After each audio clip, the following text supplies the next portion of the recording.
So what's up, good morning guys. Today's video December 16. Dito sa aking tab sa ilalim ng hagdan guys, doon sa loob. Dito kasi nakaharang ito yung aking mga nakajaring na mga bita. So nasilip ko dito guys, mayroong fry ito, ilang piraso lang. Ayan guys, may mga fry, marami pala. Yun.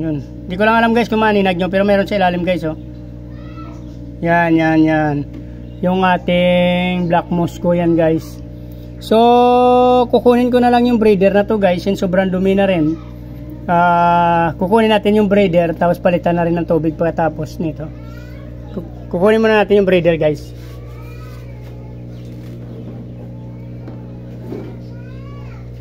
Kukunin natin yung ating breeder, male and female guys.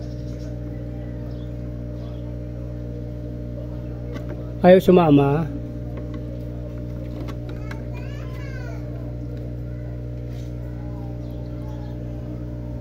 Kamayin ko na lang to guys. Mahirapan siya magano kasi bilog kasi ng ating tab. Hindi naman siya masasaktan guys yan. So yan guys, black Moscow yan guys.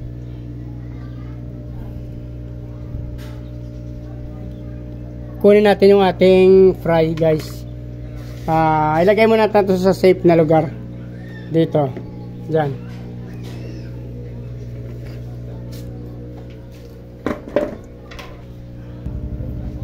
Medyo challenging to guys pag ganito yung tab mo talaga, hirap kunin yung mga fry. Yan o. Kukunin ko muna yung plants. Lalabo kasi yan pag kinuha rin natin yung plants. Pag inuna naman yung fry guys, since bilog siya, square yung atin pang sandok, medyo mahirapan din tayo. Kinuha na natin yung plants guys. Yan. Try natin kung makuha natin to.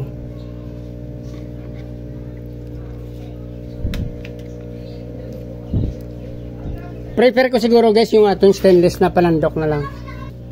So ito yung sinasabi ko na stainless guys na panandok.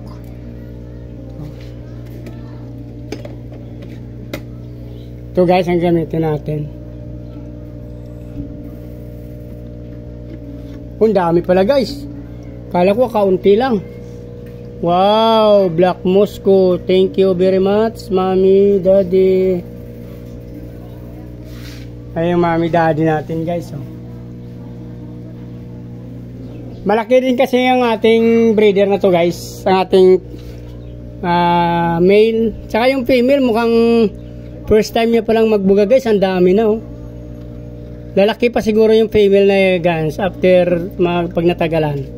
Parang big mama din siyang forma ng katawan niya kasi guys. Pero first drop niya palang guys, napakarami na. Ganda. Imagine mo guys, ano lang to, mineral water tub lang to na pinutol natin na 8 liters guys oh. Pero maganda pala sa 8 liters na to guys, para napapansin ko, isang male isang female lang. Pag nakalagay tayo ng tatlong female isang male, mukhang konti lang naiiwan. Siguro masikip sila kaya nati-trigger silang kainin.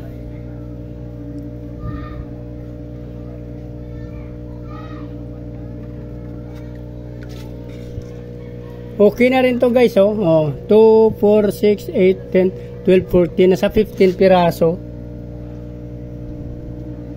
Pero ti-check ko pa rin to, baka may naiwan pa tayo, sayang din.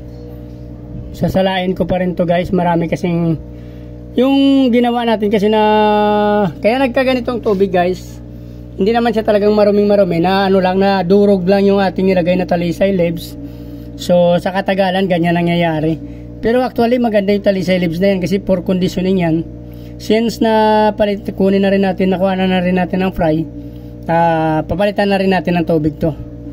Kahit pwede pa naman yan, kasi sabihin mo kasi kahit marumi yan guys, gustong gusto ng mga fish yan pag yan lang. Huwag lang yung ano sila, yung parang bumabaho.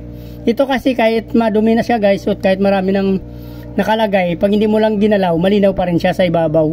Hindi mo lang galawin na hindi siya magugulo lang yung sa loob.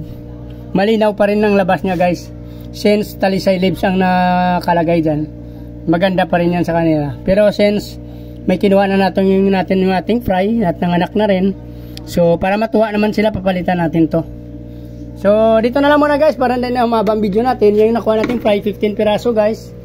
Ito yung ating parents, sinasabi ko nga, Black Moscow. Medyo big mama at big papa din yan guys. So please like, follow, subscribe guys. So hindi pa nakasubscribe, pakipindot na lang subscribe button guys. Pindutin nyo na rin yung notification bell guys, para updated kayo sa mga ina-upload kong video araw-araw. Kasi ang gusto ko guys, mabuhay kayo hanggang gusto nyo. Maraming salamat, Merry Christmas.